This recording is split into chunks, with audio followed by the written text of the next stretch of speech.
Hello everyone. बच्चों, मैं आपको आज की वीडियो में एक बहुत ही इंपॉर्टेंट अपडेट कराने जा रहा हूं। मैं आपको स्टार्टिंग के NCERT IED Indian economic development के अंदर जो पहले स्टार्टिंग के 6 चैप्टर हैं उसके अंदर जो लेटेस्ट एनसीईआरटी का एडिशन आया है 2021 टू 2022 उसके अंदर क्या क्या चेंजेस आए हैं मैं उनको सबको अपडेट करा रहा हूं एक ही सिंगल वीडियो के अंदर। ठीक है, इस वीडियो के अंदर हम क्या करने वाले हैं इस वीडियो के अंदर, क्योंकि एनसीईआरटी में दो चीज़ें हुई हैं। इस एनसीईआरटी के लेटेस्ट एडिशन में एनसीईआरटी में कुछ चीज़ें गलत दी हुई गई थी, उनको ठीक किया है, मतलब उनको करेक्ट किया है। और कुछ डाटा अपडेट हुआ है, मतलब कुछ डाटा थोड़ा सा पुराना दिया गया था उसको अपडेट किया है। ये कराना इसलिए ज़रूरी बन गया है क्योंकि गवर्नमेंट स्कूल के जो प्री बोर्ड हुए हैं उसके अंदर इन चीज़ों का यूज़ हुआ है। और गवर्नमेंट स्कूल के प्री बोर्ड हमारे लिए इसलिए इम्पोर्टेंट बन जाते हैं क्योंकि उनको बनाकर भेजती है सीबीएसई खुद। तो एक बार जल्दी से आज हम एक वीडियो के अंदर एनसीईआरटी के पहले स्टार्टिंग के 6 चैप्टर की जल्दी से करेक्शन एंड अपडेशन दोनों कर ले रहे हैं। जल्दी से देखिए बच्चों, मैं आपको पहले स्लाइड के अंदर 3 चैप्टर्स की करा रहा हूँ। बच्चों, चैप्टर नंबर 1 में एक हेडिंग है डेमोग्राफिक कंडीशन। डेमोग्राफिक की कंडीशन, ब्रिटिश दौर में हमारी डेमोग्राफिक प्रोफाइल क्या थी, पॉपुलेशन की प्रोफाइल क्या थी। एक होता था word infant mortality rate. Infant mortality rate मतलब कितने बच्चे जो जन्म लेते हैं बट 1 साल की एज भी पूरी नहीं कर पाते, उससे पहले ही उनका डिमाइस हो जाता है। पहले ये दिया हुआ था कि करंट में ये अपडेट हुआ है, ये अपडेट है कि करंट में 1000 में से 40 बच्चों का डिमाइस हो जाता है। लेकिन अब इसमें अपडेशन ये हुआ है कि अब सिर्फ 33 बच्चों का डिमाइस होता है। The current IMR of India is just 33 पर 1000। Are you getting me? पर ब्रिटिश दौर में, मतलब ये करंट का है, ब्रिटिश दौर का तो सेम ही है। ब्रिटिश दौर में 218 था। ठीक है, लाइफ एक्सपेक्टेंसी ये इन्होंने ठीक किया है। लाइफ एक्सपेक्टेंसी ब्रिटिश के टाइम पे 44 गिवन थी। ये बहुत पहले से मुद्दा बना हुआ था, बहुत पहले से हमने सीबीएसई को रिक्वेस्ट डाली हुई थी और भी लोगों ने डाली हुई थी कि लाइफ एक्सपेक्टेंसी 44 नहीं थी, लाइफ एक्सपेक्टेंसी वाज जस्ट 32 और ये सीबीएसई ने अपडेट कर दिया है। डन। इसके बाद प्रेजेंट में भी उन्होंने डाटा को यहाँ पे अपडेट किया है। प्रेजेंट में 62 गिवन था जो कि अब हो चुका है 69। तो बच्चों, चैप्टर 1 में सिर्फ 3 चेंजेस हैं। पहला कि IMR करंट 40 नहीं है, 33 है। Life expectancy British time period पे 44 नहीं था बल्कि 32 था। प्रेजेंट में लाइफ एक्सपेक्टेंसी 68 नहीं है, 69 है। ये चैप्टर 1 के अपडेट हैं आईईडी के। अब आते हैं आईईडी के चैप्टर नंबर 2 के अपडेट में। एक ऐसी चीज जो अभी भी अपडेट नहीं की है सीबीएसई ने, अभी भी एनसीईआरटी ने अपडेट नहीं की है, बट आपको अगर एग्जाम में वो क्वेश्चन पूछेगा तो आपको इस अपडेट के साथ जाना है भले ही एनसीईआरटी में चेंज ना किया गया हो। क्या है वो अपडेट? क्या अपडेट नहीं की गई है जो कि हो जाना चाहिए था? बच्चों, चैप्टर 2 में एक टॉपिक आता है small scale industries. Small scale industries का पहली बात तो नाम चेंज होके हो चुका है MSME, micro small medium enterprises. खैर, अगर हम उसमें सिर्फ स्मॉल इंडस्ट्रीज की बात करें, स्मॉल स्केल इंडस्ट्रीज की बात करें तो उसकी इन्वेस्टमेंट लिमिट अभी भी प्रेजेंट की 1 करोड़ रुपए दी गई है, बट ऐसा नहीं है। प्रेजेंट की लिमिट लास्ट ईयर चेंज हो गई थी। नाउ जो स्मॉल स्केल इंडस्ट्रीज की जो लिमिट है वो 10 करोड़ है। इसके पीछे रीजनिंग ये है कि 2020 में 1 जून 2020 को फाइनेंस मिनिस्टर ने नोटिफिकेशन जारी की थी और ये लिमिट लागू हुई, इंप्लीमेंट हुई 1 जुलाई 2020 से। तो करंट में स्मॉल स्केल इंडस्ट्री उन इंडस्ट्रीज को कहा जाता है जिनके अंदर मैक्सिमम इन्वेस्टमेंट लिमिट अलाउड है 10 crore rupees and instead of 1 crore rupees which is given in NCERT still. ठीक है, नाउ तो ये आप अपडेट मान के चलें, आप भले ही एनसीईआरटी में ना किया गया हो। दूसरी बात, चैप्टर नंबर 2 के अंदर एक हेडिंग आएगी ट्रेड पॉलिसी इंपोर्ट सब्स्टिट्यूशन। ये मैं एनसीईआरटी के हिसाब से बता रहा हूं आपको। इसके अंदर एक छोटी हेडिंग मिलेगी, सब हेडिंग मिलेगी, effect of policies on industrial development. बच्चों, इसके अंदर एक करेक्शन हुई है कि इंडस्ट्रियल सेक्टर कितना कंट्रीब्यूट करता था 1950-51 में जीडीपी के अंदर। इंडस्ट्रियल सेक्टर जीडीपी के अंदर कितना कंट्रीब्यूशन करता था 1950-51 के अंदर। ये डाटा गलत दिया गया था, ये गिवन था 11.8%, बट इसका जो करेक्ट आंसर था वो था 13%। तो बच्चों ये अपडेट है कि पहले 11.8 गिवन था, अब उसको अपडेट करके क्या कर दिया गया है 13%, कि जीडीपी में इंडस्ट्रियल सेक्टर कंट्रीब्यूशन 1950-51 में 13% था, जो कि अब बढ़कर हो चुका है 24.6%। तो ये अपडेट है, ये करेक्शन है। ठीक है बच्चों। नाउ चैप्टर 2 के अंदर यही अपडेट है। ये अपडेट एक ऐसी है जो होनी चाहिए थी पर नहीं हुई है, बट आप इसका ध्यान रखेंगे। नाउ चैप्टर नंबर 3 में एक हेडिंग आती है लिबरलाइजेशन के अंदर एक चेंज हुआ है करंट के अंदर। पहले मैं आपको एक बार बेसिक्स बता देता हूँ, थोड़ा सा इसका बैकग्राउंड। बच्चों इंडस्ट्रियल पॉलिसी रिजोल्यूशन आया था IPR 1956। IPR 1956 ने अगर आपको याद हो तो इंडस्ट्रीज को क्लासिफाई किया था 3 कैटेगरी में, ABC या 1, 2, 3। अब 1 में वो इंडस्ट्रीज आती थी जो रिजर्व थी पब्लिक सेक्टर के लिए, और ऐसी इंडस्ट्रीज अगर आपको याद हो तो 17 इंडस्ट्रीज होती हैं। ऐसी इंडस्ट्रीज 17 इंडस्ट्रीज है, 17 होती हैं। ये बात NCERT में खैर गिवन नहीं है, बट आपको बताने के लिए आज बेहद जरूरी है। नाउ जब 1991 के रिफॉर्म्स आए थे LPG, उसमें लिबरलाइजेशन, और लिबरलाइजेशन के अंदर 5 रिफॉर्म्स आए थे, उसमें से इंडस्ट्रियल सेक्टर रिफॉर्म्स, उसमें एक रिफॉर्म ये था कि role of public sector reduce हो गया था। पब्लिक सेक्टर का रोल रिड्यूस हो गया था। वो इंडस्ट्रीज जो एक्सक्लूसिवली, जो सिर्फ सरकार के लिए, जो सिर्फ पब्लिक सेक्टर के लिए रिजर्व थी, वो 17 से घटकर 3 रह गई थी। 17 से घटकर 3 रह गई थी 1991 के बाद। वो 3 इंडस्ट्री कौन कौन सी थी? वो थी एटॉमिक एनर्जी, वो थी रेलवे, और वो थी डिफेंस। IPR 1956 के हिसाब से ऐसी इंडस्ट्री कितनी थी? 17।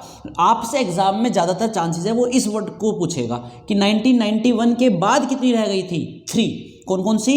एटॉमिक, रेलवे और डिफेंस। Atomic, railway, defence. अब बात आती है प्रेजेंट की। ये हम क्लास में कराया जाता है आपको, और आपकी डिटेल्ड वीडियो में भी बताया गया है। प्रेजेंट में अगर आप एक्सक्लूसिवली मतलब प्रेजेंट में डिफेंस में FDI अलाउड हो गया, आपको पता हो तो। रेलवे की कुछ पार्ट प्राइवेटाइज होना शुरू हो गया है। IRCTC देख लीजिए, आप देख लीजिए कि कुछ प्राइवेट रेल चलने लगी है। तो रेलवे पूरी तरीके से प्राइवेटाइज भी नहीं हुआ, और पूरी तरीके से सिर्फ पब्लिक भी नहीं रह गया है। मतलब पब्लिक का अभी का जो करंट स्टेटस है वो है कि कुछ कोर एक्टिविटी रेलवे की पब्लिक सेक्टर के लिए रिजर्व हैं, बट पूरा रिजर्व नहीं है। और same go with atomic energy बचा हुआ है पब्लिक सेक्टर के लिए। तो अभी ये रह गया है मोटा मोटा एटॉमिक एनर्जी तक और रेलवे की कुछ कोर एक्टिविटी तक। प्रेजेंट स्टेटस बता रहा हूँ, ये जो बात लिखी है प्रेजेंट के लिए लिखी है, 1991 के लिए नहीं लिखी है। तो ओनली इंडस्ट्रीज, ये NCERT में अपडेट है, only industry which are now reserved for public sector are part of atomic energy generation and some core activity in railway transport. Are you getting me? Now दूसरी बात, अगला point ये है कि foreign investment allowed थी 50%, जो कि data revise होके हो गई है 74%। डाटा रिवाइज के बाद कितनी हो गई है? 74%। पहले कितनी थी? 50%। ना बच्चों एक अपडेट थोड़ा सा GST के बारे में भी है, बट अगर आप मैक्रो की NCERT देखेंगे तो वहाँ GST के बारे में ज़्यादा गिवन है, तो इट्स बेटर कि वहाँ से किया जाए। पर मैं छोटी छोटी सी बातें बता देता हूँ। GST की फुल फॉर्म होती है goods and services tax. GST एक इनडायरेक्ट टैक्स है। GST एक्ट आया था 2016 में, एक्ट पास हुआ 2017 में, इम्प्लीमेंट हुआ 2017 में, 1 जुलाई 2017 से। इसकी जो टैगलाइन है वो है one nation one tax one market. One nation one tax one market. इसने GST एक्ट्स के आने से बहुत सारे इनडायरेक्ट टैक्सेस इसके अंदर सब्ज्यूम्ड हो गए हैं, इसके अंदर आ गए हैं। अब वो पहले अलग अलग नहीं लगते हैं। GST की जो सबसे खास बात ये है कि इस पे ITC मिलता है, इनपुट टैक्स क्रेडिट मिलता है। और जो कैस्केडिंग इफेक्ट हुआ करता था, जो टैक्स ऑन टैक्स लगा करता था, अब वो नहीं होता है। कैस्केडिंग इफेक्ट आईटीसी मिलता है, इनपुट टैक्स क्रेडिट मिलता है, और कैस्केडिंग इफेक्ट नहीं होता है, टैक्स ऑन टैक्स नहीं लगता है। ये इसकी मोटी मोटी बातें हैं। वैसे इसके जीएसटी आने से कॉन्स्टिट्यूशन में 101 भी कॉन्स्टिट्यूशनल अमेंडमेंट हुई है, और जीएसटी आने की वजह से एक नया आर्टिकल एड ऑन हुआ है कॉन्स्टिट्यूशन में अमेंडमेंट होने के बाद, जिसका नाम है 246A। ये बात आपको कहाँ लिखी हुई मिलेगी? ये आपको लिखी हुई मिलेगी मैक्रो की एनसीईआरटी में। जीएसटी के बारे में एक डब्बा बना के आपको दिया हुआ है, तो इट्स बेटर कि वहाँ से किया जाए। इससे सरकार के रेवेन्यू बढ़े हैं, टैक्स प्रोसेस सिंप्लीफाई हुआ है, ये सब चीज़ें हुई है। टैक्स की मार्केट, टैक्स लगाने के लिए मार्केट यूनिफॉर्म हो गई है। ये मेन चीज़ें बातें हैं, ठीक है। इसके बाद एनसीईआरटी में चैप्टर नंबर 3 में एक टेबल बनी हुई है 3.1, इसमें करेक्शन की गई है। इसमें एक कॉलम है 2014-15 की जो डाटा की इंफॉर्मेशन देता है।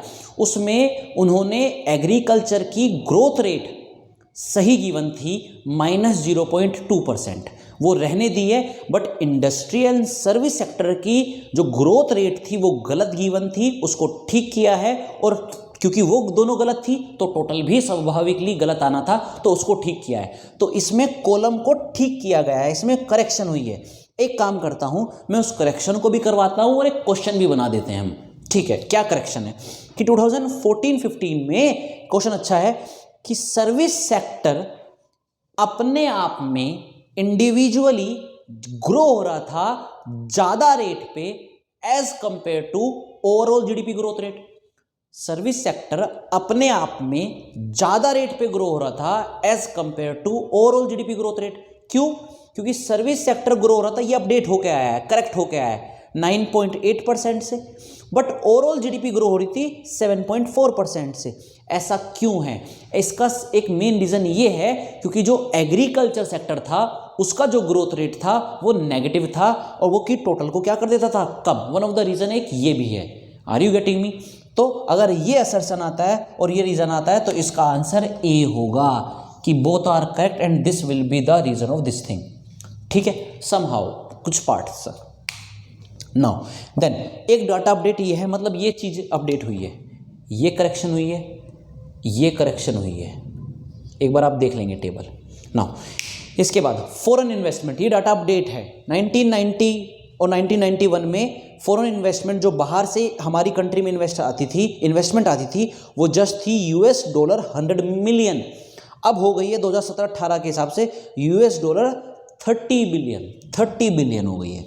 बच्चों मिलियन और बिलियन है यहाँ पे, बिलियन, ठीक है। नाउ फॉरेक्स रिजर्व, हमारी कंट्री के पास बाहर की करेंसीज का कितना रिजर्व है वो भी बढ़ गया है, उसका डाटा अपडेट भी हुआ है। 1990-91 में सिर्फ $6 बिलियन था, आज बढ़ के हो गया है $4.13 बिलियन। आप ये वाला याद रखिए। खैर आज तो 550 बिलियन से भी ज़्यादा है। खैर, और ये लाइन भी लिख दी गई है इसके बाद कि बिकॉज हमारा फॉरेक्स रिजर्व इतना बढ़ गया है तो इंडिया उन कंट्रियों में शुमार हो गया है जिनके पास बहुत ज़्यादा फॉरेन एक्सचेंज के रिजर्व रखे हुए हैं। उन कंट्री में से एक इंडिया भी है, ठीक।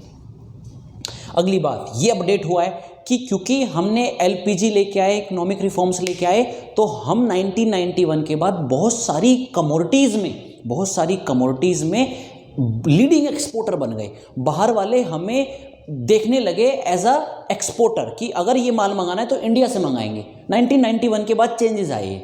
अब एनसीईआरटी में क्या गिवन था? Auto parts, engineering goods, IT software and textile. Because of Covid हमने एक चीज़ और एक्सपोर्ट की है। क्या? हम फार्मास्यूटिकल गुड्स को भी एक्सपोर्ट करने लगे हैं। ये एक नए गुड को ऐड कर दिया गया है। फार्मास्यूटिकल गुड्स में मतलब मेडिसिन से, मेडिकल सिस्टम से जुड़े हुए।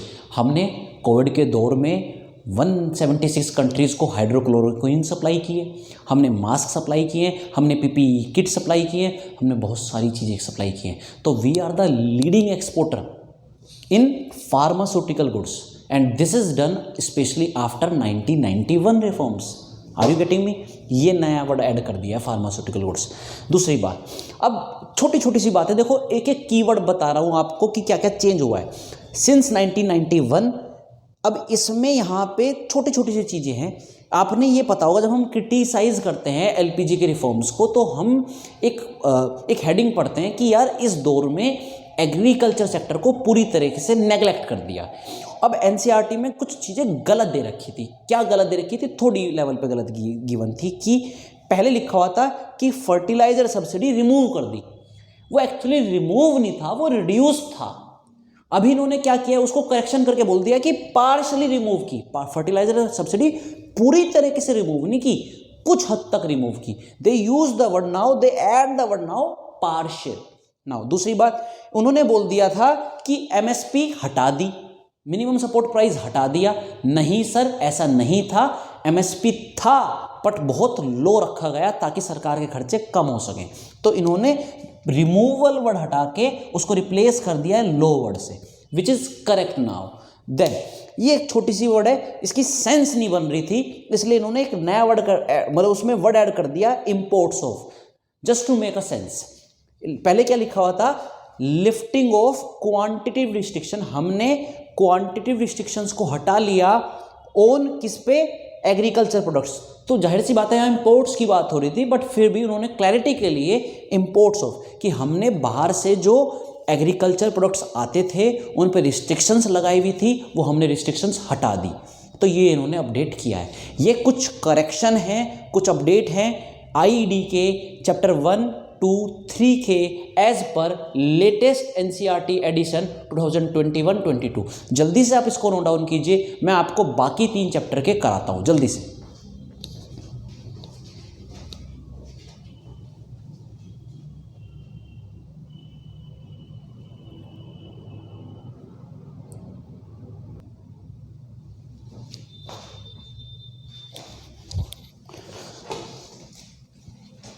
आई होप बच्चों आपने लिख लिया होगा। अब मैंने ना चैप्टर नंबर 4 के बारे में भी अपडेट कर दिया है यहाँ पे। जल्दी से मैं आपको बताता हूँ, बहुत सारी चीज़ें हैं स्पेशली प्रोग्राम्स के बारे में, जो बहुत सारी पॉवर्टी एलिविएशन स्कीम्स थी वहाँ पे बहुत बड़े चेंजेस हैं। जल्दी से देखते हैं चैप्टर नंबर 4। चैप्टर नंबर 4 जिसका नाम पॉवर्टी है, एक लाइन आती है कि पब्लिक को पॉवर्टी का डाटा कौन अवेलेबल कराता है? The answer was planning commission. But planning commission खत्म हो गया है और उसको एक नई बॉडी ने रिप्लेस किया है, नई ऑर्गेनाइजेशन ने रिप्लेस किया है जिसका नाम नीति आयोग है। नीति आयोग। तो प्लानिंग कमीशन वर्ड हट गया है, आपको जब नोट्स में कराया गया है, डिटेल वीडियो में कराया गया तो नीति आयोग के बारे में ही कराया गया है। तो वहाँ पे प्लानिंग कमीशन खत्म होके नीति आयोग आ गया है, national institution for transforming India. 1 जनवरी 2015 को ये आई थी नीति आयोग, ठीक है। एक करेक्शन अभी भी रिक्वायर्ड है, ये करेक्शन सब भेजी हुई है हम जैसे लोगों ने। अभी भी एक करेक्शन रिक्वायर्ड है कि अब प्लानिंग कमीशन या नीति आयोग को पॉवर्टी का डाटा अवेलेबल कराने के लिए कहीं से डाटा चाहिए, तो वो जिस ऑर्गेनाइजेशन से डाटा मांगती हैं उसका नाम एनएसएसओ हुआ करता था, नेशनल सैंपल सर्वे ऑर्गेनाइजेशन। कुछ समय बाद वो बनी national sample survey office. And एक और ऑर्गेनाइजेशन हुआ करती थी सीएसओ, सेंट्रल स्टैटिस्टिकल ऑर्गेनाइजेशन, वो भी हुई central statistical office. Later on हाल ही में एनएसएसओ और सीएसओ को मर्ज कर दिया गया था और एक इंटीग्रेटेड बॉडी बनाई थी इन दोनों को जोड़ के, जिसका नाम था एनएसओ, नेशनल स्टैटिस्टिकल ऑफिस। ये अभी भी करेक्शन रिक्वायर्ड है। अगर आपको ऑप्शन में एनएसओ मिल जाए गो फॉर इट, अदरवाइज दोनों नहीं मिलेंगे, otherwise go for NSSO, NSSO, ठीक है। वैसे इसकी फुल फॉर्म क्या है? नेशनल स्टैटिस्टिकल ऑफिस, ठीक है। अब बहुत छोटी सी बात है बट मैंने कोशिश की है कि आप मैं ड्राइंग में बना दूं आपके लिए। अब पॉवर्टी का एक चार्ट बना हुआ है, देखो कितनी सिली मिस्टेक्स हुआ करती थी। चार्ट बना हुआ है 4.3। अब उसमें एक लाइन है एंड में, इस चार्ट के रेफरेंस में ये चार्ट है कि gap in head count ratio remained same until this year. ये लिखा हुआ था कि हेड काउंट रेशो के बीच में, अर्बन और रूरल के बीच में जो ऊपर वाली है, एक सेकेंड, जो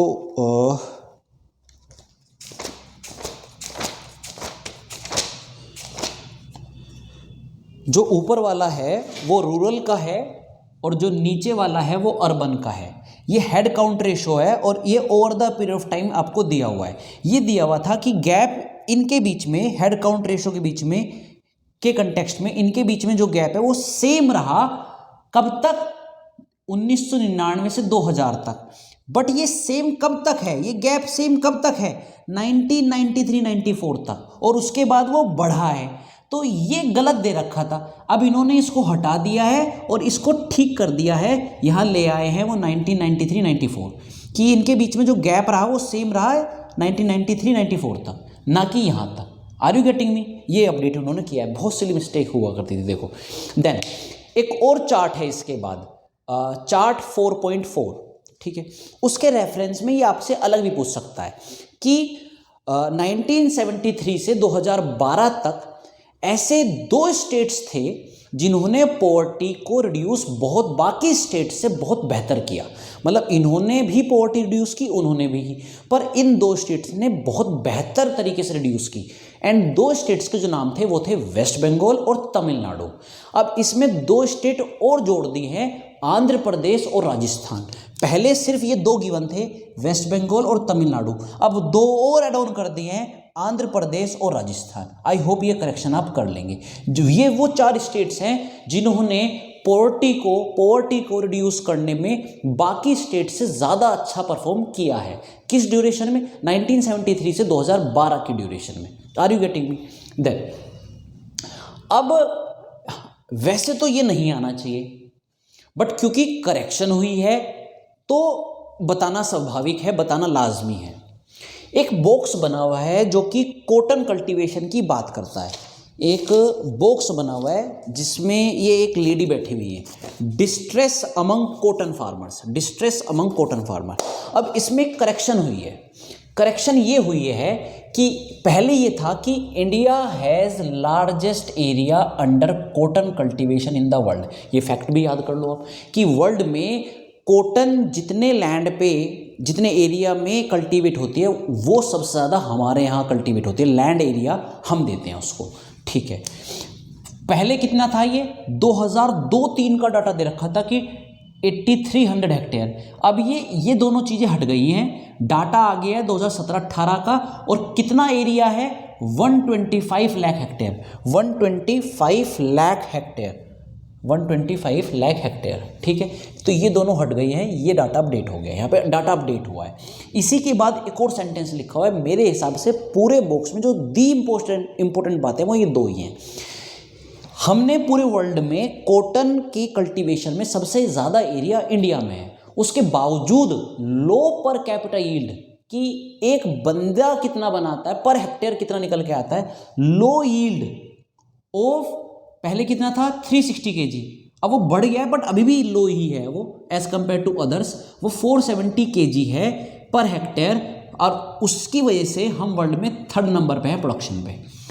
बात समझो, कॉटन की कल्टीवेशन के लिए जो लैंड एरिया है वो वर्ल्ड में सबसे ज़्यादा इंडिया में यूज़ होता है। दूसरी बात, प्रोडक्शन के मामले में हम वर्ल्ड में 3rd नंबर पे हैं। बस ये कह रहा है आपसे बात कॉटन के कल्टीवेशन के मामले में, ठीक ना। अब प्रोग्राम्स में बड़ा चेंज है, पॉवर्टी एलिवेशन प्रोग्राम्स में बड़ा चेंज आया है। आपको पता है कि 3 अप्रोच थी पॉवर्टी को रिड्यूस करने की, ग्रोथ ओरिएंटेड अप्रोच, सेकंड थी specific poverty alleviation programs, and third थी minimum needs of the poor program. अब जो सेकंड अप्रोच थी उसके अंदर 2 तरह के प्रोग्राम थे, एक वेज एम्प्लॉयमेंट प्रोग्राम और एक सेल्फ एम्प्लॉयमेंट प्रोग्राम। सबसे पहले बात करते हैं सेल्फ एम्प्लॉयमेंट प्रोग्राम की।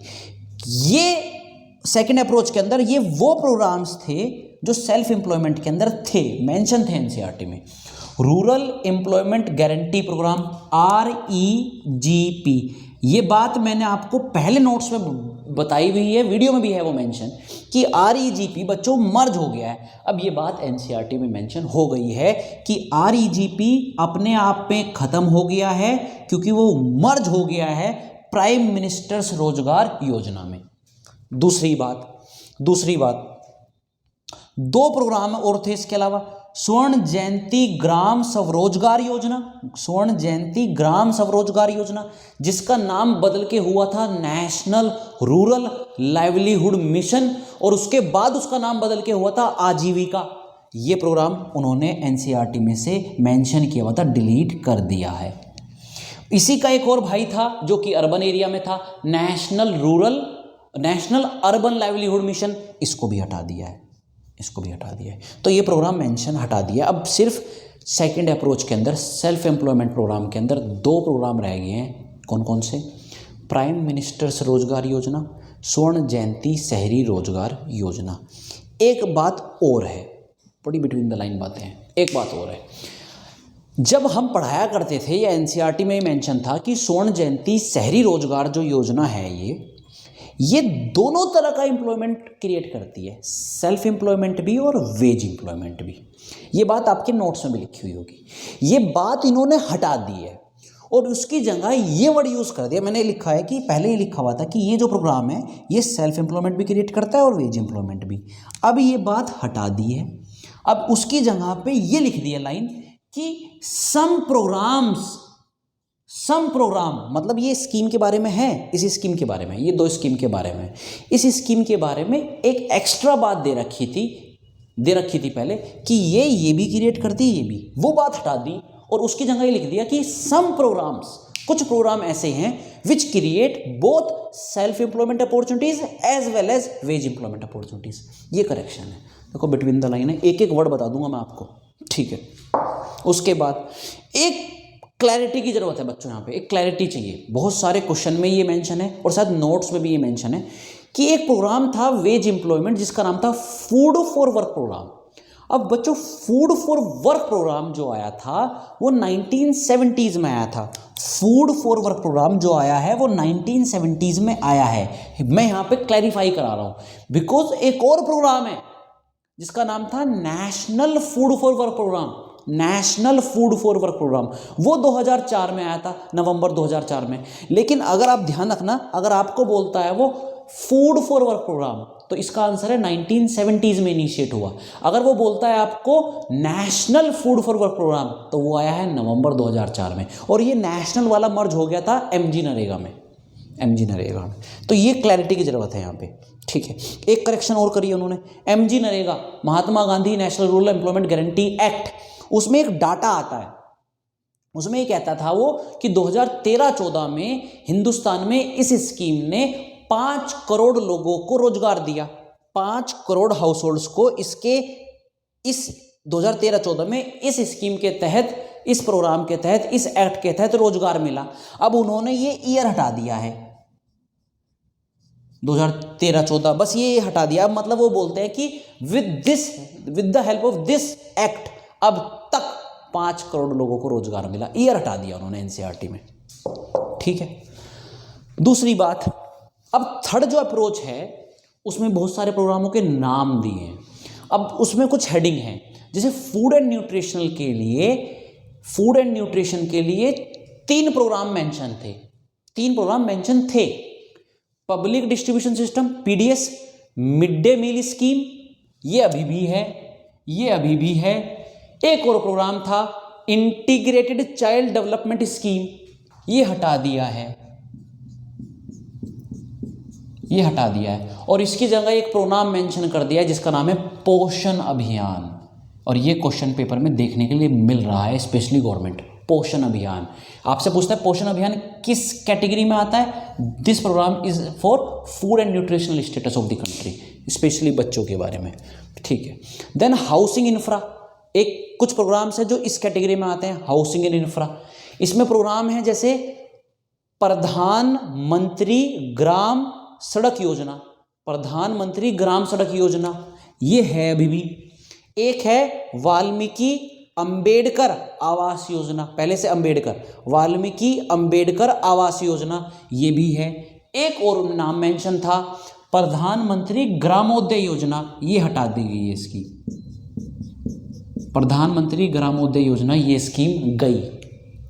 अब यहाँ पे सिर्फ 2 रह गई, ठीक है। फॉर बैंकिंग से भी या सेविंग से एक और स्कीम दे रखी थी जो 2014 में आई थी, प्रधानमंत्री जनधन योजना।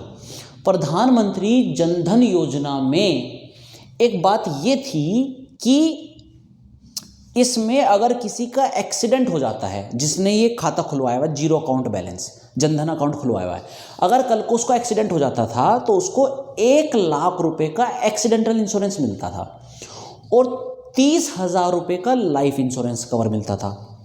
कि एक्सीडेंट हो गया तो 1 लाख रुपए और डिमाइस हो गया तो उसके नॉमिनी को 30,000 रुपये। अब क्या हो गया है कि 30,000 रुपये का लाइफ इंश्योरेंस कवर वाली बात हटा दी गई है। ये सिर्फ एनसीईआरटी से नहीं गई है, ये गवर्नमेंट ने अपनी स्कीम से ही हटा दिया कि लाइफ इंश्योरेंस अब हट गया है। दूसरी बात, और अब जो एक्सीडेंटल इंश्योरेंस है वो सिर्फ 1 लाख नहीं रह गया, वो ₹1 to 2 लाख है। मतलब 1 भी मिलता है, 2 भी मिलता है एक्सीडेंटल इंश्योरेंस। सर ये क्या बात हुई, 1 to 2 लाख है, मतलब ये अपडेट है। 1 to 2 लाख ऐसे है बच्चों, एक डेट है 2018 की, अगर जब तक आपने अकाउंट खुलवाए हुए तब तो आपका एक्सीडेंट अगर हो जाता है तो 1 लाख मिलेंगे, और उस डेट के बाद अगर आपने 2018 की उस डेट के बाद अगर आप अकाउंट खुलवाया आपने जनधन अकाउंट, तो आपका एक्सीडेंट हो जाता है अगर, तो आपको 2 लाख रुपए मिलते हैं। तो अब ये खैर इतनी निटिग्रिटीज में मत जाइए। प्रधानमंत्री जनधन योजना में जो 30,000 लाइफ इंश्योरेंस कवर वाली बात थी वो हटा दी गई है, और जो एक्सीडेंटल इंश्योरेंस है वो ₹1 to 2 लाख हो गया है। ये चैप्टर 4 में बड़ी ज़्यादा अपडेट की बात है, जल्दी से इसको नोट डाउन कीजिए। 5th and 6th next slide में और हो जाएगा फॉर श्योर।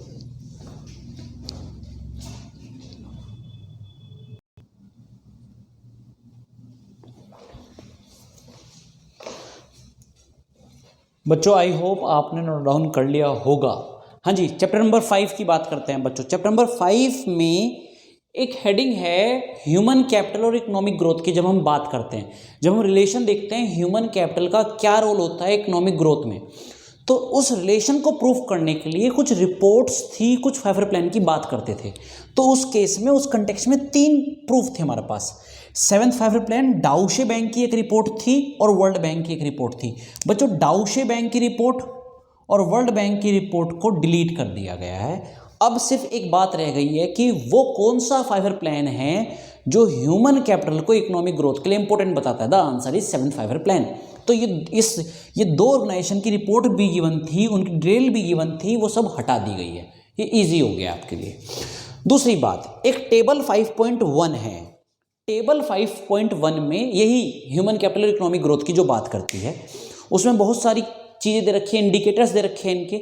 अब इसमें एक न्यू कॉलम ऐड हुआ है 2016-17 का, ये नया कॉलम ऐड हुआ है। ठीक है, ज़्यादा फर्क नहीं है, बहुत छोटी छोटी सी इंप्रूवमेंट है। ठीक है, और ये वाला कॉलम अब लेटेस्ट एनसीईआरटी से डिलीट हो गया है। बट इसका मतलब ये नहीं है कि गलत है, ये बस डिलीट कर दिया गया है और इसकी जगह ये अपडेट कर दिया गया है। बहुत ज़्यादा फर्क नहीं है, तो इसमें ज़्यादा एक्सप्लेन करने की ज़्यादा ज़रूरत नहीं है।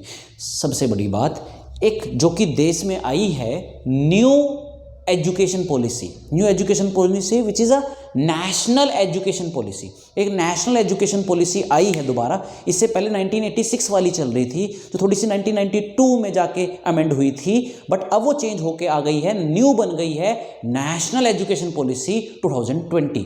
थोड़ा सा उसके बारे में गिवन है, एक बार वो आप पढ़ लेंगे। ठीक है, दूसरी बात, मैं अगर बेसिक बात बताऊं इसमें से, अगर आपसे जो सवाल पूछा जा सकता है वो ये पूछा जा सकता है कि नेशनल एजुकेशन पॉलिसी का जो ड्राफ्ट है वो कब तैयार हुआ था।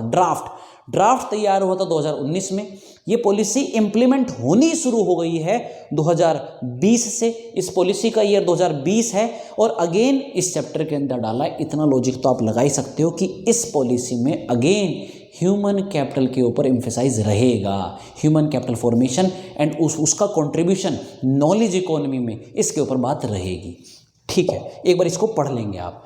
नाउ एक और बहुत बड़ा चेंज है, जब हम बात करते हैं state of health and education की इंडिया में, तब हम ये देखते हैं कि इंडिया में कौन कौन सी ऑर्गेनाइजेशन है जो हेल्थ और एजुकेशन सेक्टर को देखती हैं, नज़र रखती हैं, सुपरवाइज करती हैं। तो एजुकेशन के एरिया में हमने 3 ऑर्गेनाइजेशन देखी थी, यूजीसी, एनसीईआरटी और AICTE। ठीक है, इनकी फुल फॉर्म आपको पता होंगी। हेल्थ में सिर्फ एक थी ICMR, Indian council for medical research. Of नहीं है, 4 है, Indian council for medical research सिर्फ एक थी। अब एक और ऐड कर दी गई है NMC, national medical commission. National medical commission, ये एक और रेगुलेटरी बॉडी ऐड कर दी गई है हेल्थ के एरिया में। ठीक है, आ सकता है सवाल ये वाला। ठीक है, दूसरी बात, अब जो बच्चे 12th में हैं उनके लिए 2021 to 22 सेशन के लिए कुछ पोर्शन इस चैप्टर का डिलीटेड है, बट अगर आप गवर्नमेंट स्कूल के पेपर देखें तो ये वाला सवाल आ जाता है, ये वाला ज़्यादा बड़ी बात नहीं है, तो ये वाला कर लेते हैं आप। एक एक्ट है राइट टू एजुकेशन एक्ट, जो कि 6 साल से 14 साल के बच्चों की फ्री एंड कंपलसरी एजुकेशन की बात करता है, जो कि 2009 में जाके इनैक्ट हुआ था। आपको ये पता होना चाहिए कि ये एक एक्ट कब इनैक्ट हुआ था, चेंज क्या है। इस राइट टू एजुकेशन एक्ट का नाम चेंज हो गया है और अब नाम हो गया है right of children to free and compulsory education act. ये न्यू नेम है, ये नया नाम है इसका। ठीक है, this is all about chapter number 5। Now let's come to chapter number 6, जो कि 12th वालों के लिए टर्म 1 का लास्ट चैप्टर है। Chapter number 6 introduction. बच्चों एक बात गिवन है कि पहले सेक्शन में, इस चैप्टर के इंट्रोडक्शन में, कि रूरल इंडिया का आज भी 1/3 पॉपुलेशन आज भी एब्जेक्ट पॉवर्टी में, मतलब निराश पॉवर्टी में, होपलेस पॉवर्टी में, ये 1/3 हट गया, 1/3 हट के 1/4 रह गया है। मतलब रूरल इंडिया का 1/4 लोग एब्जेक्ट पॉवर्टी के स्टेट में हैं, मतलब होपलेस पॉवर्टी के स्टेट में, बहुत ही ज़्यादा पुअर है। वो पहले 1/3 था, अब 1/4 रह गया है। दूसरी बात, फिर मैं अगर आऊँ सेकंड हेडिंग के अंदर, जिसका नाम रूरल डेवलपमेंट है, जहां हम उसकी 2 चीज़ों की बात करते हैं कि रूरल डेवलपमेंट के लिए क्या क्या चैलेंजेस हैं और क्या क्या एरिया में हमें इम्प्रूव करने की ज़रूरत है। तो वहाँ पे एक लाइन हट गई है चैलेंजेस में से और एक लाइन ऐड हो गई है। हटने वाली ये लाइन है, ये दे रखा था कि 2007 से 12 में एग्रीकल्चर आउटपुट कितने से ग्रो कर रहा था, क्योंकि ज़्यादा रेट पे ग्रो कर रहा था इसलिए दे रखा था ये, दैट इज़ 3.2% से। अब ये डाटा हटा दिया गया है क्योंकि थोड़ा सा आउटडेटेड हो गया है, और एक नई लाइन दी है जो कि थोड़ा क्रिटिसाइज करती है। 2014-15 में जो एग्रीकल्चर सेक्टर का ग्रोथ रेट था, या उससे जुड़े हुए सेक्टर का ग्रोथ रेट था, वो लेस देन 1% था, लेस देन 1%। कब की बात कर रहे हैं? 2014-15 की। ये नई लाइन ऐड करी है और ये जो एग्जिस्टिंग लाइन थी वो हटा दी गई है क्योंकि वो आउटडेटेड हो गई है। ये एक मेजर चेंज है। यहाँ पे सेल्फ हेल्प ग्रुप के बारे में दे रखा है। सेल्फ हेल्प ग्रुप के बारे में आपको बहुत पता होगा, I guess, micro credit programs, उसमें कुछ चीज़ें आई हैं। एक तो डाटा अपडेट हुआ है कि मई 2000, ये यहाँ पे डाटा अपडेट है, एक लाइन है जो वहाँ से हटा दी गई है, मतलब डाटा आउटडेटेड था वो हटा दिया और ये नया लाइन आ गई है कि मई 2019 तक 6 करोड़ विमेन मेंबर बन चुकी हैं 54 lakh women self help group का। आई रिपीट, 2019 में तक 6 करोड़ विमेन ऑलरेडी मेंबर बन चुकी हैं 54 lakh women self help group के। ठीक है, अब इन सेल्फ हेल्प ग्रुप को 2 तरह के फंड मिलते हैं। हर सेल्फ हेल्प ग्रुप को 2 तरह का फंड मिलेगा। एक तो मिलेगा 10 से 15 हज़ार रुपये और एक मिलेगा 2.5 लाख रुपये। हर सेल्फ हेल्प ग्रुप को ही मिलेंगे ही मिलेंगे। क्या है ये फंड का नाम? CISF फंड है इसका नाम, कम्युनिटी इन्वेस्टमेंट सपोर्ट फंड।